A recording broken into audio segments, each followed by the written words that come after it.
Get ready to say goodbye to bland and soggy boiled cabbage and hello to crispy air-fried deliciousness.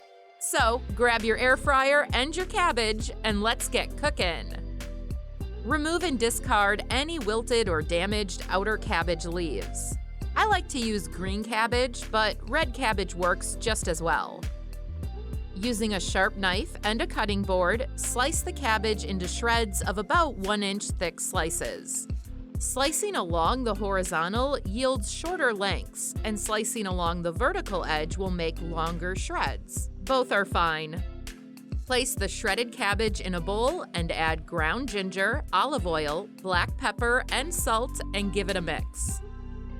Put the cabbage mix into the air fryer basket and fry it at 350 degrees Fahrenheit or 180 degrees Celsius for 13 to 15 minutes.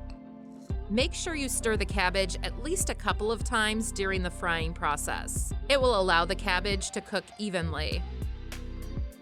I have left the link to the full recipe and more tips and tricks in the description below the video. Check it out now.